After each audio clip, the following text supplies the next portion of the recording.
अस्सलाम वालेकुम। मैं हूं सैयद तैयब अली, जिमालजिस्ट और सीईओ अली जेमरन ज्वेलरी। एक बार फिर एक नए टॉपिक के साथ आप लोगों की खिदमत में हाजिर हूं। आज हम बात करेंगे कि स्टोन को जो पहनने का सही तरीका क्या है।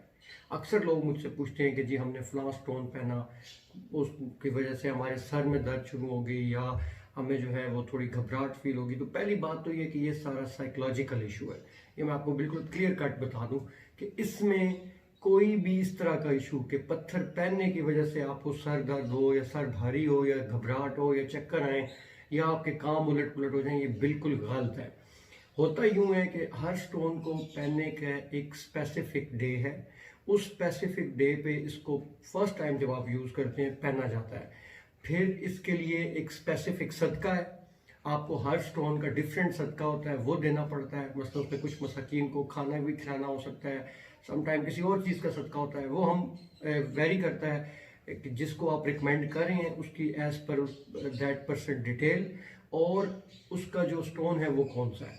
फिर स्टोन का, जिस तरह हमने पिछले प्रोग्राम में बताया कि वजन कितना होना चाहिए स्टोन का, वो भी चीज़ मैटर करती है। मेटल कौन सा होना चाहिए, किस हाथ में पहनना चाहिए, फिंगर कौन सी होनी चाहिए, और उसको पहनने के प्री रेकोजिट्स और पोस्ट रेकोजिट्स क्या हैं। प्री रेकोजिट्स तो जिस तरह मैंने बता दिए हैं कि उसके लिए एक स्पेसिफिक डे होता है। उसके लिए आपको कुछ चीज़ें ऐसी होती हैं, कुछ स्टोन्स के साथ आपको ऐसी एहतियात करनी पड़ती है। आपको वॉशरूम नहीं ले जाना पड़ता, आप पाक साफ है तो आपको यूज़ करना पड़ता है, आप सो रहे हैं तो आपको रिमूव करना पड़ता है। इसी तरह के और बहुत सारे छोटे छोटे पॉइंट्स होते हैं जो उसमें इम्पॉर्टेंट होते हैं, और ये हम उस वक्त बड़ी यानी कि डिटेल में बताते हैं जब हम पत्थर रिकमेंड करते हैं, और ख़ास तौर पे जब रिंग देते हैं उसके साथ ही हम ये सारी चीज़ें बता देते हैं। अब अक्सर आपने सुना होगा कि लोग कहते हैं जी पत्थर गिर गया, गुम गया, क्या वजह है, उस पर क्या अवामिल हैं और किन वजूहात की वजह से वो पत्थर गिरा। कुछ हमें ब्लेम करते हैं कि जी रिंग सही नहीं थी, रिंग टूट गई है या पत्थर गिर गया है।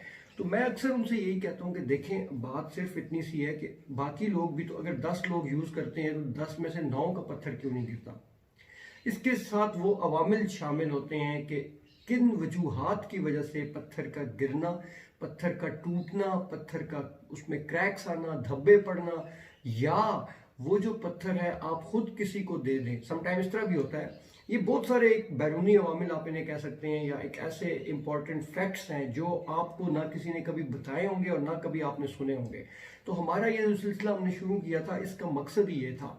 और इंशाल्लाह हम आगे चल के जो अपना आगे प्रोग्राम्स करेंगे उनमें हम ये भी बताएंगे कि पत्थर का टूटना, गुम होना या पत्थर का गिरना किन वजूहात की वजह से होता है। तो तब तक के लिए इजाज़त चाहूँगा, दुआओं में याद रखिएगा। बहुत बहुत शुक्रिया।